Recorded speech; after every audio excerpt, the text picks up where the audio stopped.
Wadidaw, halo Leo, berjumpa kembali dengan marga anime di sini. One Piece chapter 1148 kembali hadir bersama kita semua dengan judul chapter Ronia. Baik, tanpa berlama-lama lagi, mari kita lanjut berlayar.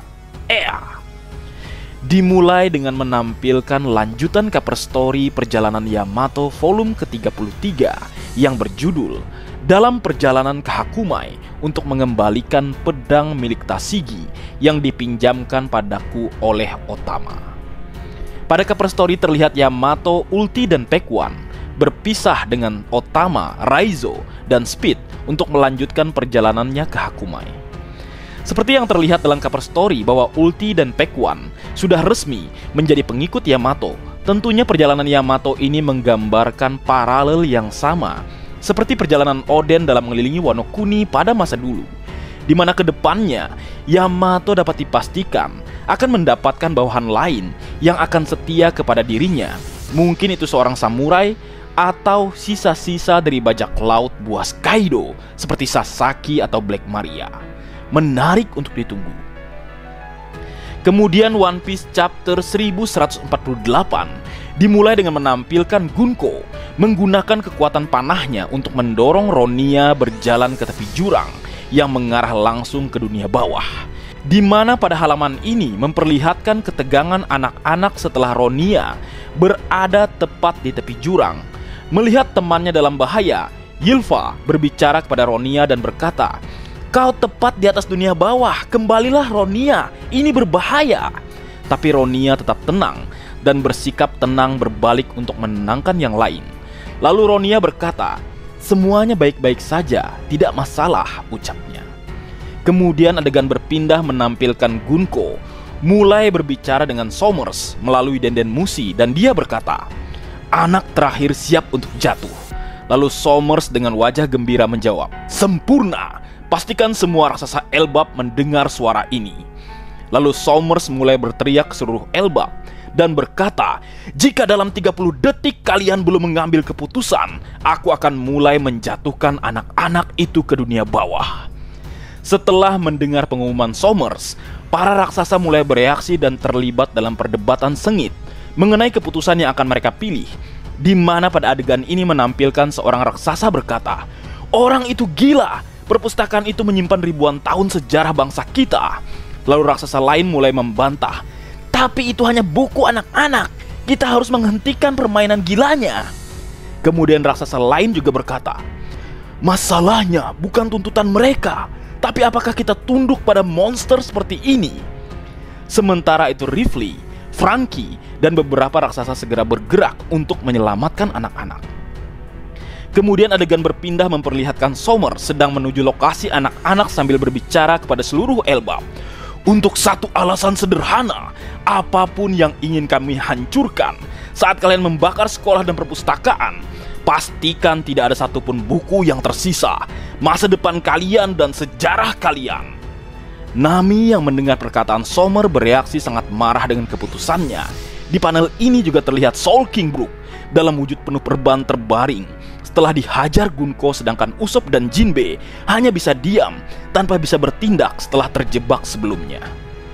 Kemudian dari balik tubuh Jaguar di Saul, Nico Robin siap untuk bertarung dan menyerang Somers menggunakan kekuatan 100 Flower, sebuah serangan tangan raksasa dengan gerakan cepat dan mendadak, memukul Somers di wajah hingga membuat Somers terjatuh.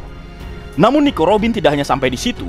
Nico Robin kemudian melanjutkan serangannya dengan mengikat tubuh Somers menggunakan serangan forehand.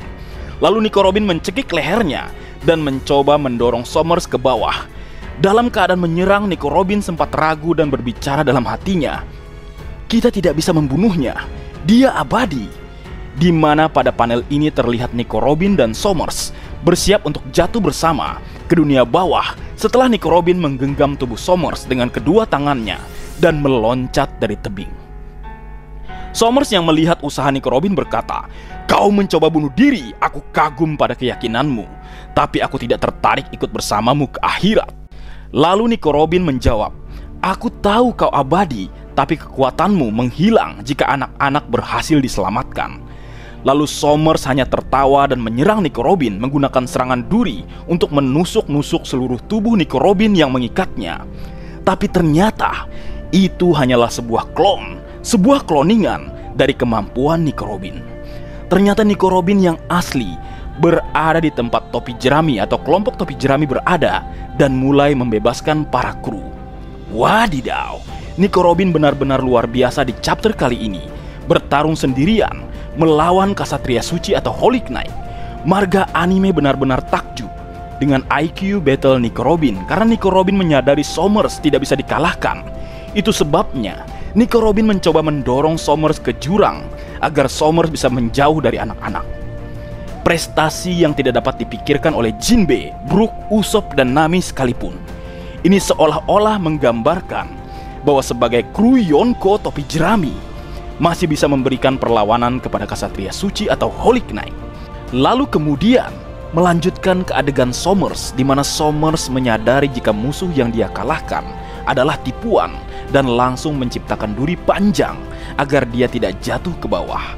Lalu Somers bangkit dan berkata, 20 detik lagi sebelum Sandra pertama tewas. 10 detik lagi, aku butuh jawaban. Jarul, Gunko, buat mereka mendengar suara anak itu. Lalu Gunko berteriak dan meminta Ronia untuk berbicara kepada Jarul dan berkata, Tuan Jarul, aku suka sekolah, aku punya banyak teman di sana. Aku suka perpustakaan juga, karena buku mengajarkan kita tentang dunia. Guru kami berkata, kami tidak boleh menyakiti orang atau benda yang tidak ingin disakiti. Tapi jika sekolah dan perpustakaan harus dihancurkan agar aku bisa selamat, aku pikir itu akan menyakiti semua orang. Tolong Tuan Jarul, jangan pikirkan aku, ucapnya. Lalu kita melihat Ronia gemetaran. Air mata mengalir di pipinya dan berkata, aku hanya beruntung. Kita juga melihat para raksasa lain menangis melihat kondisi yang dialami Ronia. Kemudian Somers mengancam sambil berkata, 3, 2, 1. Lalu dalam keadaan terdesak, Jarul berteriak, bakar sekolah dan perpustakaan. Ronia pun terbebas dan Somers langsung menangkap Nico Robin dengan kekuatannya dan bersiap untuk menyerangnya. Namun siapa sangka, tangan kiri dari Raja Bajak Laut, Skopper Gaban, akhirnya muncul dengan kecepatan tinggi, di mana terlihat Skopper Gaban mempercepat dan memotong tangan Somers tanpa bisa dilihat oleh siapapun. Dan di salah satu panel tersebut, Somers sendiri yang melihat tangannya telah terputus. Kemudian berkata, apa? Tangannya tidak beregenerasi. Lalu kemudian Skopper Gaban kembali berlari ke arah Somers dan berkata, sudah lama, menunjukkan bahwa mereka sudah saling kenal sebelumnya. Di mana kita akan melihat Skopper Gaban di halaman yang luar biasa. Dan di situ kita bisa melihat Somers sangat ketakutan dan berteriak, Skopper Gaban! Di mana dalam halaman ganda yang sangat keren, Gaban menyerang Somers dengan kecepatan penuh yang membuat dada Somers bersimbah darah dengan percikan haki di tubuhnya. Di panel akhir One Piece chapter 1148 ditutup dengan wajah Skopper Gaban yang tampak sangat marah setelah menyerang Somers. Wadidaw, bisa kita katakan serangan kapak legendaris dari seseorang yang juga sangat legendaris. Kapak terkuat dari tanah Elbap, tangan kiri dari Raja Bajak Laut, Goldie Roger, yang kekuatannya bisa disetarakan dengan nama seorang Meo Rayleigh atau Silver Rayleigh. Dan yang menariknya di sini, apakah ini sebuah pertanda jika Skopper Gaban memiliki kemampuan yang bisa menghentikan kemampuan dari regenerasi yang dimiliki oleh para Holy Knight atau Ksatria Suci? Sungguh sangat menarik. Kemunculan Skopper Gaban benar-benar luar biasa. Selain serangannya yang membuat Ksatria Suci atau Holy Knight tidak mampu meregenerasi, kecepatan dan haki Skopper Gaban pada chapter kali ini perlu diapresiasikan bahwa dia adalah seorang monster, orang ketiga dari mantan bajak laut Goldie Roger. Pada adegan ini mengingatkan marga anime dengan paralel Silver Rayleigh saat dirinya memperkenalkan cara untuk mengalahkan atau melawan seorang pengguna Logia, di mana di chapter ini Skopper Gaban menjadi orang pertama yang diperkenalkan yang mampu menghancurkan regenerasi dari Ksatria Suci atau Holy Knight. Namun belum diketahui kemampuan apa yang Skoper Gaban gunakan, apakah itu Hausoku Haki, atau kemampuan lain yang berkaitan dengan Power of Love, atau kekuatan dari senjatanya. Tentunya hal ini akan kita ketahui di chapter berikutnya. Tapi menurutku, selain memang senjatanya memang spesial, tentu ada sesuatu yang spesial yang perlu diketahui oleh generasi berikutnya. Karena lawan yang dihadapi akan sama seperti Somers, memiliki kemampuan regenerasi atau abadi. Kemudian di chapter kali ini kita juga menyadari jika Somers dan Skoper Gaban dulunya saling kenal satu sama lain. Hal ini tentunya membuat kita berpikir bahwa Skoper Gaban mungkin pernah berselisih dengan Somers di God Valley. Karena pada pertemuan tersebut atau pertempuran tersebut, Ksatria Suci bertarung melawan bajak laut. Tentunya ke depannya kita juga akan mendapatkan informasi lain mengenai apa saja yang terjadi pada God Valley dulunya, berdasarkan kisah masa lalu dari Skoper Gaban dan juga Somers. Menarik untuk ditunggu.